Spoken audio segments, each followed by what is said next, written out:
Sean muy bienvenidos a una nueva transmisión de este ministerio, el Ministerio Profético del Dios Todopoderoso. En esta ocasión vamos a tener un tema sumamente interesante y es el fin del tiempo de la gracia. Es importante que nosotros conozcamos algunos términos y especialmente en este desarrollo de este tema vamos a tratar de darnos respuesta a las siguientes interrogantes. Primero, ¿qué es el tiempo de la gracia? Segundo, ¿cuándo comenzó y cuándo finalizará? ¿Cómo alcanzar la salvación? ¿Y qué pasará con los que no creen en la Trinidad? Esos son los temas que vamos a desarrollar en esta oportunidad. Es importante que nosotros lo conozcamos porque hay muchas gentes que le tienen un gran temor a la muerte. Y esto se debe a que no tienen los conocimientos sólidos sobre qué va a pasar con ellos después de la muerte. Si su alma va a llegar a la presencia del Dios Padre o si su alma va a ir directamente a los infiernos, a ver los infernales.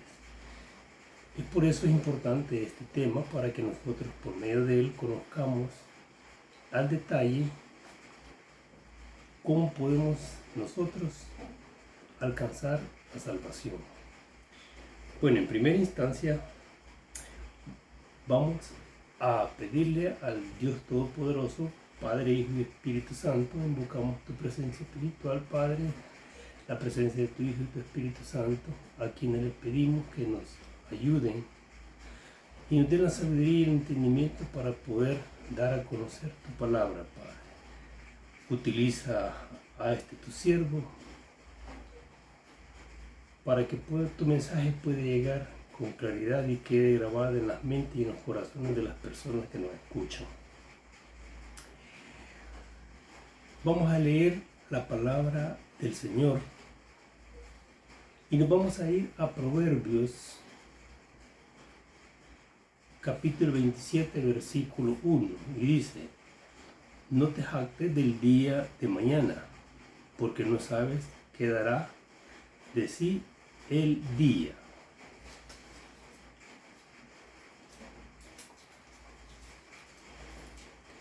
También vamos a leer en Ezequiel capítulo 2, versículo 27. Escuchemos con atención lo que el Señor nos dice. Mas cuando yo te hubiere hablado, abriré tu boca y les dirás: así ha dicho Jehová el Señor. El que oye, oiga. El que no quiera oír, no oiga, porque casa de rebelde son. ¿Okay? Tratemos de interpretar qué es lo que nos están diciendo con estos dos versículos. En el primero nos está diciendo que no hagamos planes para el día de mañana, porque no sabemos qué es lo que va a suceder. Quiere decir que nosotros muchas cosas las dejamos para el día de mañana. Un ejemplo de ello es: se arruina el carro, mañana lo voy a llevar al taller. Con la palabra del Señor es igual. Mañana voy a aceptar a Cristo y mañana voy a buscar la salvación. Pero nosotros no sabemos si realmente ese día vamos a despertar. No sabemos qué planes tiene el Creador por nuestras vidas.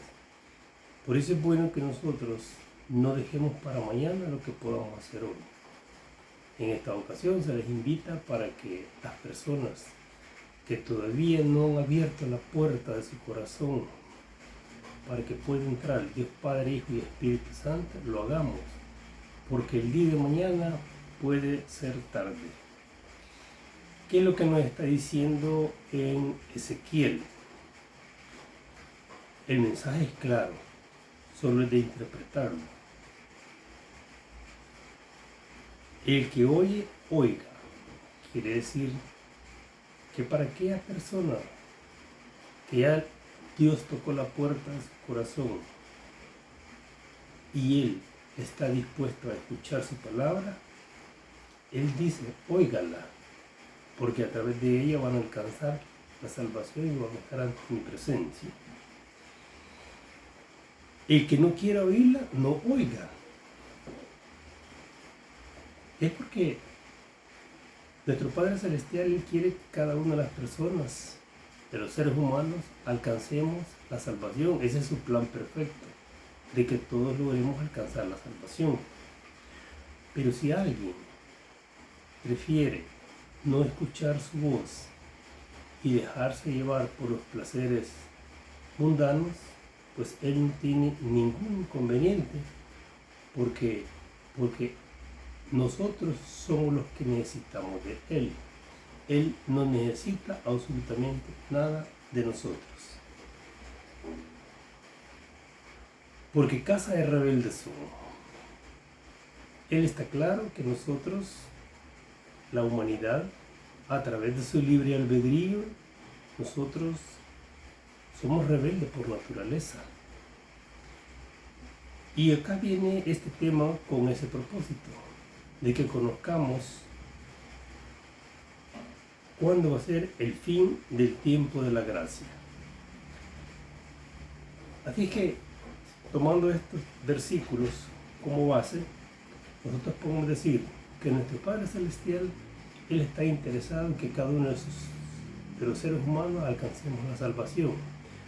Pero aquel que prefiera continuar haciendo lo contrario a su voluntad, que es hacer el bien, y prefiera hacer el mal, pues él tiene libre albedrío y él va a dar cuentas de su actuar el día del juicio.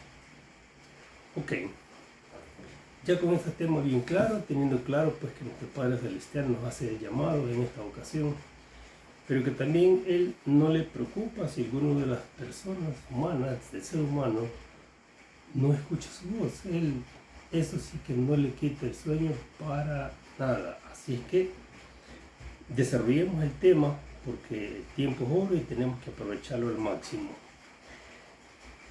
En primera instancia vamos a tratar de explicarles a ustedes qué es el tiempo de la gracia.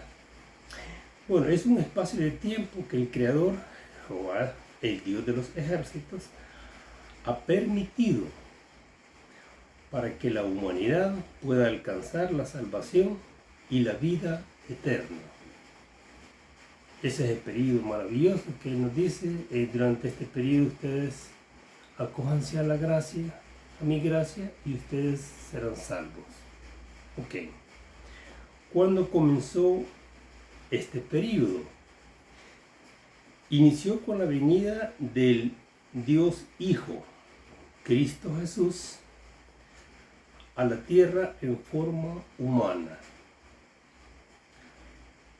pero conservando su divinidad. Es decir, que Cristo vino al mundo como ser humano, siendo Hijo de Dios, siendo el Dios Hijo. Él estando en este mundo, Él seguía siendo Dios. Y si no, preguntémonos por qué Él pudo hacer milagros que nunca más se habían visto. Curar enfermos, levantó muertos, echó demonios de aquellas personas que se encontraban poseídas.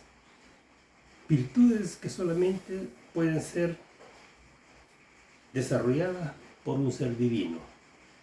¿Okay? Pero específicamente,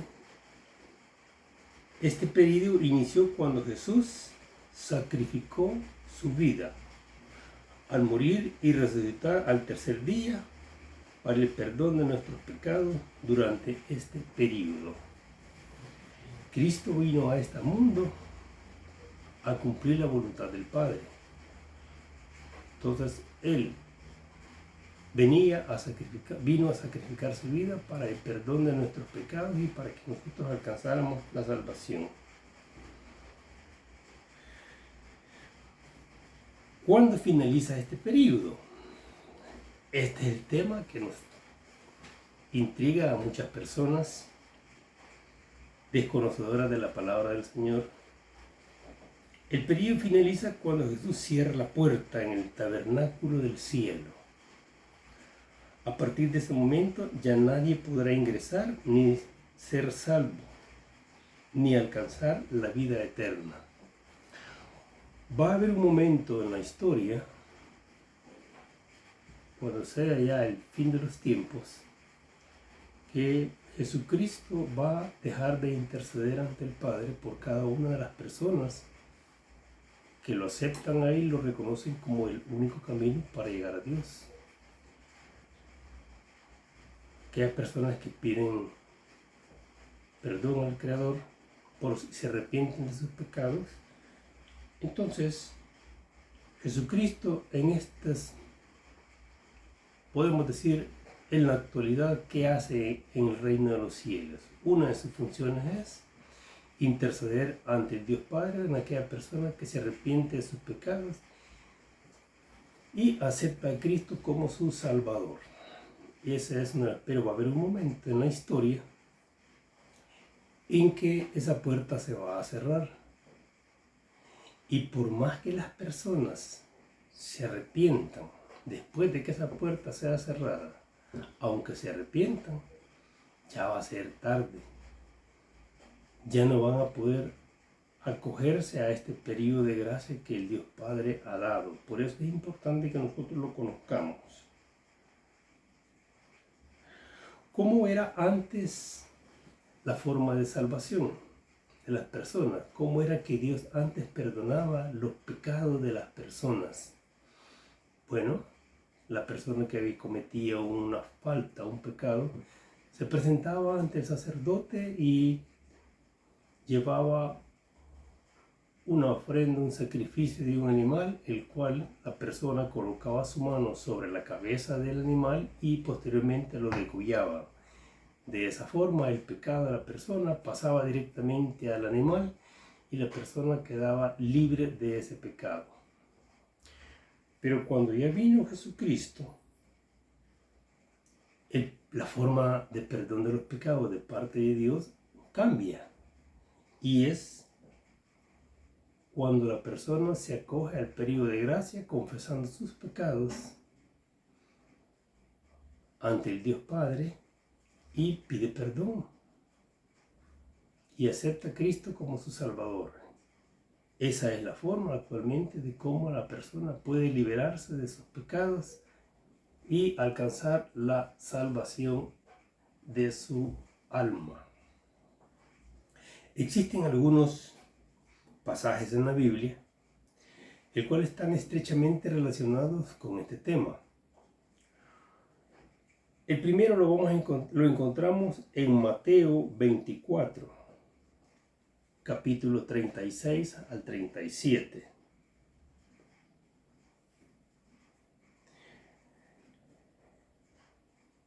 Dice, Jesús dijo, el día ni la hora nadie lo sabe, ni los ángeles de los cielos, sino solo mi Padre. Mas como en los días de Noé, así será la venida del Hijo del Hombre.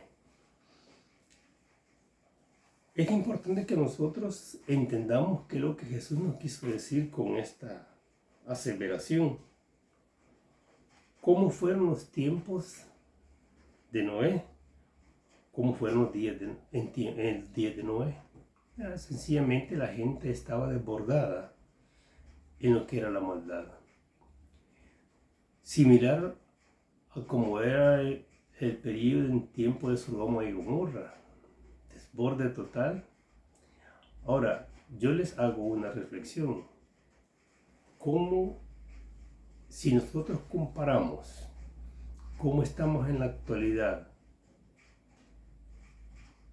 y cómo eran los tiempos de Sodoma y Gomorra, cómo eran los tiempos de Noé, yo creo que estamos en un periodo peor. Por eso es que nosotros tenemos que preocuparnos en conocer la palabra del Señor y apegarnos a su gracia. Esta es una oportunidad maravillosa que todo ser humano debe de aprovechar. Entonces dice Jesús que su venida será como en los días de Noé. ¿Qué sucedió en esa época? Noé predicaba la palabra del Señor, pero la gente decía que estaba loco porque él estaba construyendo un arca, porque no se veían señales de diluvio. Entonces, ¿qué pasó? Se vino el diluvio y en esa ocasión nos dice la palabra del Señor que después que Noé, su familia y todos los animales que él había seleccionado para que ingresaran en el arca, Dios cerró la puerta. Eso mismo va a suceder en esta oportunidad. Cristo va a cerrar la puerta de lo que es el tiempo de gracia. Entonces, tomemos en cuenta que ya hemos tenido hay un antecedente de que Dios desapareció a la humanidad que existía en ese entonces por la maldad que existía en su corazón. Lo mismo está pasando en esta ocasión, lo mismo va a pasar en el fin de los tiempos. Va a haber un desborde excesivo, que ya estamos en ello, un desborde excesivo de lo que es la maldad por parte del ser humano. Tenemos también otro pasaje que lo encontramos en Mateo capítulo 25, versículo del 1 al 13. Muchas personas han escuchado ya sobre esta parábola que dijo Jesús, pero en esta ocasión vamos a tratar de darle la interpretación que se merece, porque las cosas están, Dios todo nos da. Dios no anda ocultando nada, Él todo lo da. Y Él ya habló a través de sus profetas qué es lo que va a suceder. En esta ocasión vamos a ver la parábola de las 10 vírgenes, que mucha gente ya, como digo, ya lo ha escuchado, pero no entienden su significado profundo que hay en él. Vamos a tratar con la ayuda de Dios Padre, Hijo y Espíritu Santo, explicarles en esta ocasión en qué consiste la parábola de las 10 vírgenes. Comienza Jesucristo redactando que existen 10 vírgenes, 5 prudentes y 5 insensatas. Las prudentes representan a toda aquella persona que ha recibido a Cristo, que cree en el Dios Padre, Hijo y Espíritu Santo. Y las 5 insensatas son aquellas personas de que dicen que sí, yo creo en Dios, pero ahí está, de lejitos. No permiten que el Espíritu Santo haga el trabajo para el cual Dios le ha encomendado en este mundo. Entonces habían 5 y 5, 5 prudentes y 5 insensatas. Pero a medianoche se escuchó un clamor que decían: aquí viene el esposo, salid a recibirlas. En esa ocasión, en ese momento, se levantan las 10 vírgenes, encienden sus lámparas y se dan cuenta las insensatas de que las lámparas de ellas se están apagando por falta de aceite. Y le dicen a las otras 5 prudentes: regálenos aceite porque nuestras lámparas se están apagando. ¿Qué representa la Biblia? En la Biblia el aceite es la presencia del Espíritu Santo. Es decir, que las 5 insensatas representan a toda aquella parte de la humanidad que no han permitido, que no permiten que el Espíritu Santo obre en sus vidas.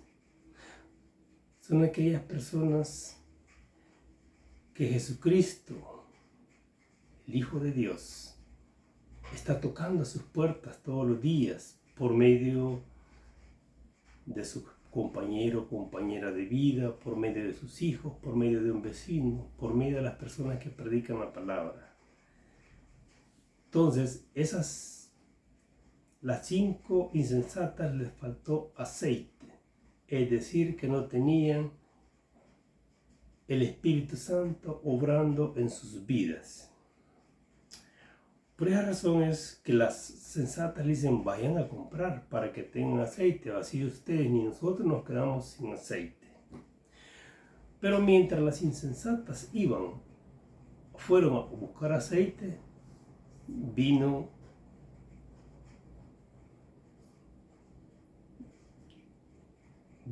el esposo. Mientras ellas iban a comprar, vino el esposo, y las que estaban preparadas entraron con él a las bodas y se cerró la puerta. Como podemos ver, ahí nos está haciendo referencia de que la puerta se va a cerrar. Cuando en esta parábola hacen referencia de que viene el novio, que viene el esposo,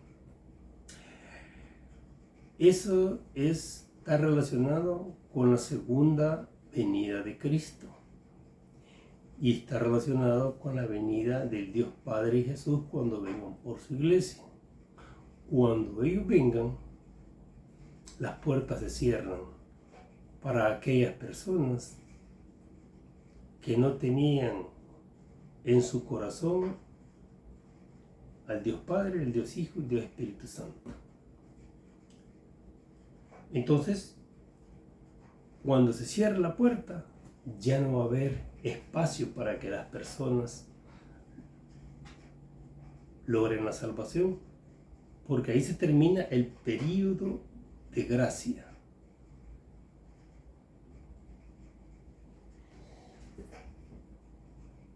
Posteriormente a ese evento, vinieron las otras, las que andaban comprando aceite, y le dijeron, Señor, Señor, ábrenos. Eso nos está diciendo que las personas que después que ven que la iglesia ha sido arrebatada de este mundo, es el evento que hemos escuchado por muchas ocasiones que le llaman el rapto o arrebatamiento. Cuando las personas que hayan quedado en este mundo vean esa situación, le van a decir a Cristo y a Dios Padre, perdónanos por nuestros pecados, llévanos a tu reino. Pero entonces viene el siguiente párrafo que está escrito y que le dice, contesta Jesús a las insensatas. Y le respondió, de cierto os digo que no os conozco.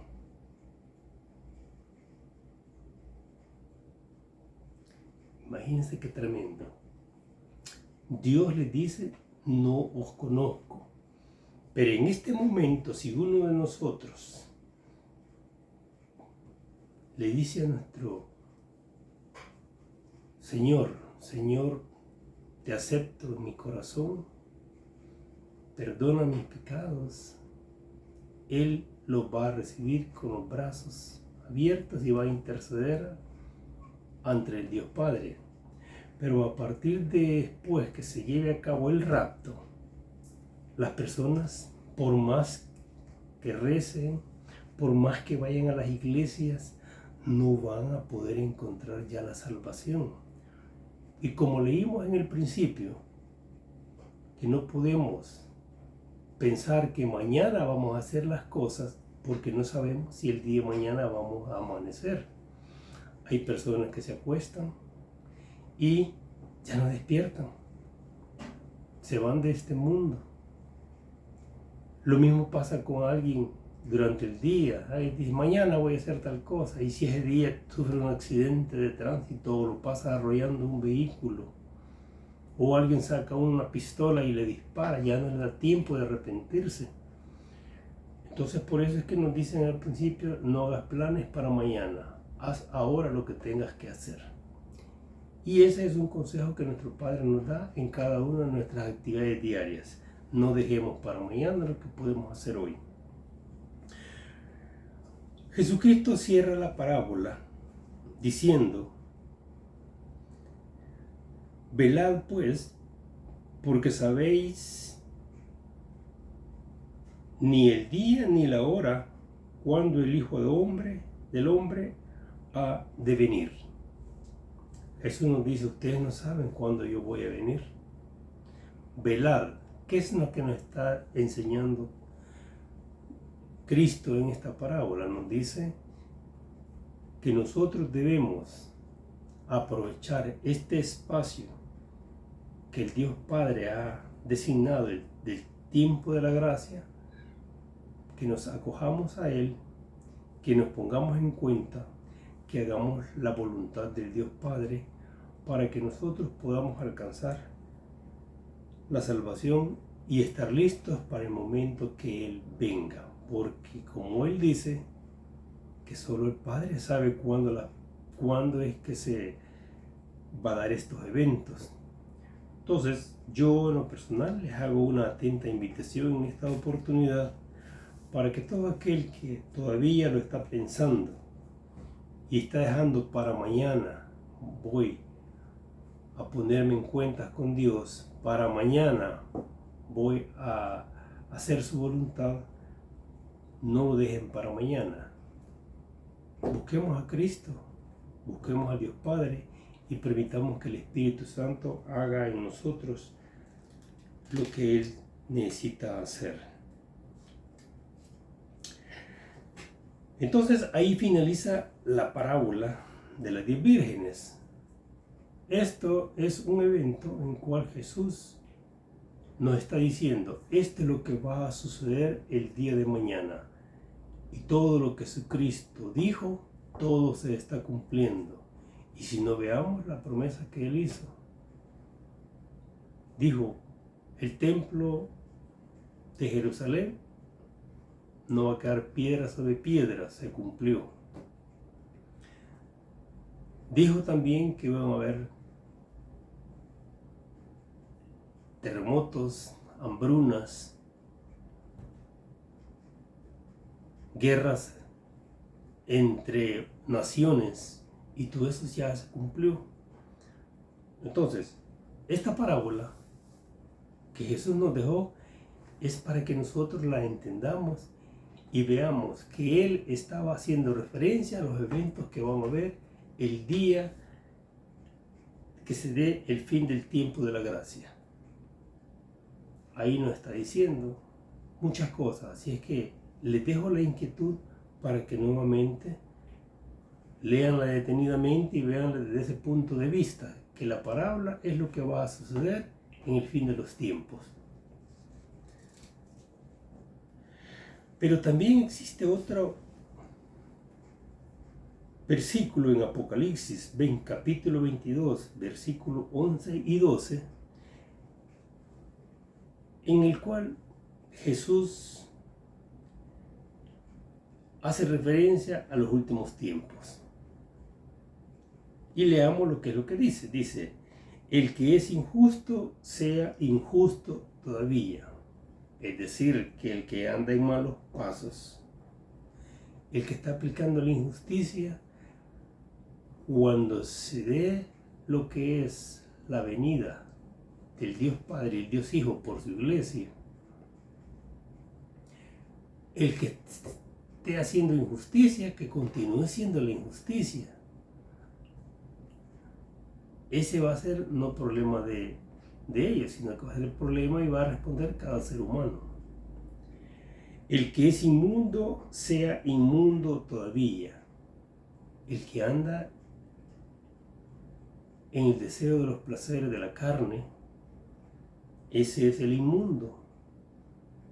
el que no le importa lo que la palabra diga, solo le interesa complacerse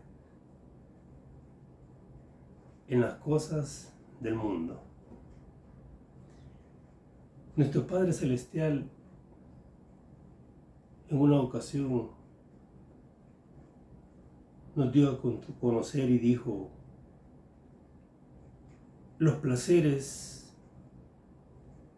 son cosa de un momento, pero las consecuencias de ese acto, unas pueden ser a corto plazo, a mediano plazo o a largo plazo. Por eso Él nos invita a que reflexionemos cada vez que nosotros querramos hacer algo que no está bien ante sus ojos, como es complacer los placeres de la carne. Entonces, las consecuencias que nosotros vamos a pagar por nuestros actos son grandes. Imagínense, una persona tiene relaciones con otra persona. Cuando se da este evento, no es simplemente un evento carnal, es un evento que se da espiritual, porque las dos personas se integran espiritualmente. Y no sabemos lo que la persona ha andado haciendo espiritualmente. Y todo lo negativo de esta persona se le traslada inmediatamente por medio de ese acto sexual, se le traslada a la persona. Pero veámoslo desde el punto de vista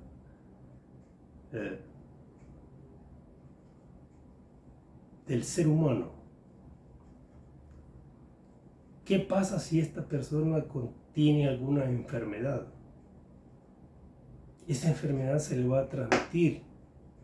Puede ser SIDA, el SIDA, puede ser problemas de chancro, en fin, tantas enfermedades sexuales que se dan. Por esa razón es que las personas no tienen que hacer ese tipo de actos.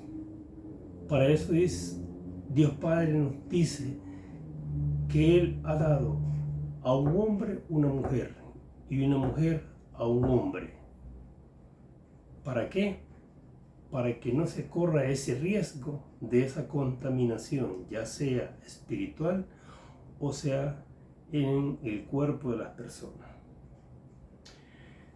Entonces, a eso se refiere donde dice: el que es inmundo, sea inmundo. Continúa en la inmundicia. El que es justo, practique la justicia. Nos está llamando y pidiendo que hagamos práctica de la justicia. El que es santo, santifíquese todavía. En el 12 nos dice: he aquí, yo vengo pronto y mi galardón conmigo, para compensar a cada uno según sus obras. Cuando Él hace referencia a que Él viene en camino y va a traer su galardón, se está refiriendo que Él va a traer bendiciones para aquellos que han buscado el reino de Dios y han cumplido con la justicia divina. Pero también el galardón viene acompañado de una maldición hacia las personas que andan haciendo el mal, quienes van a ser enviados al lago del fuego eterno para siempre y no van a estar ante la presencia de Dios. A eso se refiere cuando Él dice: yo vengo pronto con mi galardón. El 13 nos dice: yo soy el alfa y el omega, el principio y el fin, el primero y el último. Yo soy la estrella resplandeciente de la mañana. Esas son las palabras que Jesús nos enseña con referente en Apocalipsis capítulo 22. Pueden verlo ustedes y tratar de hurgar la palabra, buscar la palabra y buscar el trasfondo, qué significa cada una de las cosas. La mayoría de cosas que están en las parábolas que Dios nos ha dado son cosas que ya sucedieron, cosas que están sucediendo o cosas que van a suceder en el futuro, como es el caso de las 10 vírgenes. Ahí nos está hablando él directamente, que se está refiriendo al evento que va a suceder cuando se cierre la puerta. Como penúltimo punto, vamos a ver cómo alcanzar la salvación. La Biblia nos habla en muchos versículos cómo la persona puede alcanzar la salvación. Vamos a leer 4 versículos de los más importantes. Hay muchos, pero estos son los que yo considero que son los más importantes que nosotros tenemos que tomar en cuenta para lograr nuestra salvación. El primero lo encontramos en Juan, capítulo 14, versículo 13. Nos dice: todo lo que pidieras al Padre en mi nombre, lo haré. Es una promesa que nos está haciendo Cristo. Y nos dice que todo lo que le pidamos al Padre en su nombre, Él lo va a hacer. Y recordemos que el Dios Padre y el Dios Hijo nunca mienten. Si tú crees en tu corazón que Él te va a conceder un deseo, solo tienes que pedírselo al Padre en el nombre del Hijo. Si algo lo pidieres en mi nombre, lo haré. Otra promesa que no hace Él. Si algo le pedimos al Padre o si algo se lo pedimos directamente a Cristo, Él nos lo va a conceder. Y termina diciendo: si me amáis, guardad mis mandamientos. ¿Cuáles son los mandamientos? Los mandamientos que nos ha dado el Padre, que nos lo dio a través de Moisés, y también los mandamientos que ha dado Cristo cuando Él estuvo en la tierra.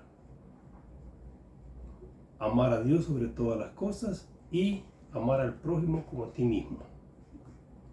En Santiago 5, 16, 18 nos dice: confesaos vuestros pecados los unos a los otros y orad unos a otros para que seáis sanados. La confesión es bien importante. Nosotros tenemos que confesar. Hay 3 formas de poder confesar nuestros pecados. Uno es directamente al Padre, arrodillarse en su habitación, pedirle perdón por sus pecados y aceptar a Cristo. El que es católico va a una iglesia católica, se confiesa ante un sacerdote y los pecados van a ser perdonados. Está el evangélico que llega a la iglesia, acepta a Cristo, confiesa sus pecados y allí sus pecados son perdonados. Esos son los 3 procedimientos que existen para que uno pueda alcanzar, para poder confesar sus pecados. En Romanos 10, capítulo 9 y 10, nos hace referencia también a cómo podemos ser salvos y nos dice: si confiesas con tu boca que Jesús es el Señor y crees en tu corazón que Dios lo levantó entre los muertos, serás salvo. Ahí nos están dando la clave para que nosotros encontremos la salvación. Solo está que nosotros la pongamos en práctica y no dejemos para mañana este evento de aceptar a Cristo, que es tan importante para poder lograrlo. En Hechos 16:31, este versículo es sumamente importante y esto yo se lo recomiendo porque yo lo he podido vivir en mi hogar. Dice: cree en el Señor Jesús, así tú y tu familia serán salvos. Si un miembro de la familia acepta a Dios, acepta a Cristo, tengan la plena seguridad que el Dios Padre va a obrar para que nosotros podamos alcanzar la salvación, no solo nosotros, sino también nuestros compañeros, compañeras de vida y nuestros hijos. Bien, y con esto vamos a cerrar. ¿Qué pasa con las personas que no creen en la Trinidad? Un tema polémico para muchos, pero lo importante es que nosotros lo conozcamos y lo guardemos en nuestras mentes y en nuestros corazones. Y para ello vamos a ir a Marcos 16:16. Dice: El que crea y sea bautizado será salvo, pero el que no cree será condenado. Nos está diciendo que aquella persona que no cree va a ser condenada al fuego, al lago de fuego y azufre, condenada a estar lejos de la presencia de Dios, condenada a permanecer en los avernos infernales para siempre. Pero el que cree y se bautiza será salvo. Como resumen podemos decir que el fin del tiempo de la gracia se va a cerrar cuando Cristo venga por su iglesia, venga por aquellos creyentes que están cumpliendo con la voluntad del Padre, que creen en el Dios Padre, Hijo y Espíritu Santo, y que estén poniendo en práctica lo que Dios nos ha enseñado en sus 10 mandamientos. Cada uno de ellos está orientado a protegernos a nosotros, los seres humanos. Mucha gente cree que los 10 mandamientos es una imposición arbitraria de parte de Dios, pero no es así. Dios nos ama tanto que cuando Él creó cada mandamiento estaba pensando en protegernos. Es un tema que vamos a desarrollar más adelante sobre los 10 mandamientos, su significado, pero quiero dejar la inquietud en sus corazones y en sus mentes. Los 10 mandamientos Dios los creó para que nosotros, para cuidarnos de nosotros mismos, para cuidarnos de no hacer el mal al vecino, al amigo, a nuestros padres, a nuestros hijos. Lo hizo para cuidarnos, para protegernos. Así que analicen cada uno de los mandamientos y podrán ver que el propósito y fin último del Dios Padre ha sido protegernos contra las malas influencias y protegernos para que tengamos una vida digna delante de su presencia. Que el Creador los bendiga. Cristo Jesús cumpla con cada una de sus peticiones que le hagan al Padre, y que el Espíritu Santo invada su vida. Escuchémoslo a diario. Él nos habla a diario y nos dice qué hacer y qué no hacer. Él nos anda protegiendo, el Espíritu Santo. Así es que por favor, aprovechemos todavía que estamos en el espacio del tiempo de la gracia. Bendiciones y nos vemos en la próxima predicación. Feliz noche. Gracias.